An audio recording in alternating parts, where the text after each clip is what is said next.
last weekend at D23, it was announced that actor Wyatt Russell, the son of Kurt Russell, who played Ego in Guardians 2, would be taking on the role of John Walker, aka the US Agent, in the upcoming Disney Plus series The Falcon and the Winter Soldier. Fans will know John Walker for taking on the alter ego of US Agent in the comic books, and he was originally introduced as a villain named Super Patriot, the counter to Steve Rogers' Captain America, as he was a patriotic villain rather than a superhero. After serving in the military during peacetime, he encountered a mysterious character named the Power Broker that grants him superhuman abilities but becomes indebted to him, who would eventually take over as Captain America and was installed by the Commission of Superhuman Activities in the ranks of the West Coast Avengers as the watchdog of their team.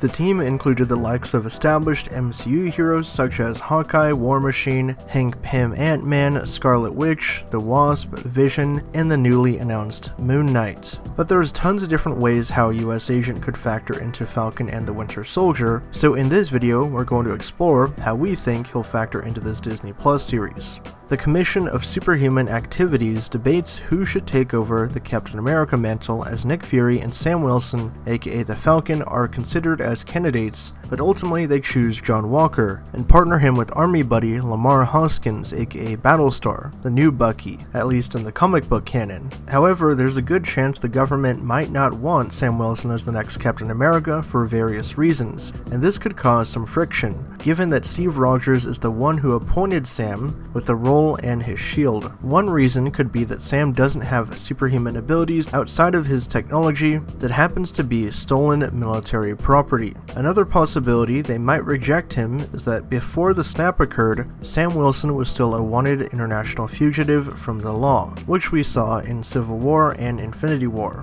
The US government might also consider the shield their property as well, given it's made of vibranium. We all know that there have been rumblings of Dark Avengers and Dark Reign potentially coming to the MCU, and Walker does have a loose connection with the Dark Avengers, and it remains to be seen if the series will attempt to introduce them either via Zemo or a version of the Thunderbolts. If we did get Thunderbolts as the government's replacement for the Avengers, that would make sense to have Walker involved with them, as he has a connection to the Raft, the super prison shown in Captain America Civil War, as he was at one time its warden in the comics. There's a good shot though that Walker is being tasked to track down Zemo by the government, as he's one of the people that find escaped prisoners of the Raft. Perhaps Thunderbolt Ross is the one that has given John Walker his superhuman abilities. As it was revealed in The Incredible Hulk, he has some version of the super soldier formula stashed away and gave it to Emil Blonsky, who later became the Abomination, so he could help track down Banner along with going toe-to-toe with the Hulk.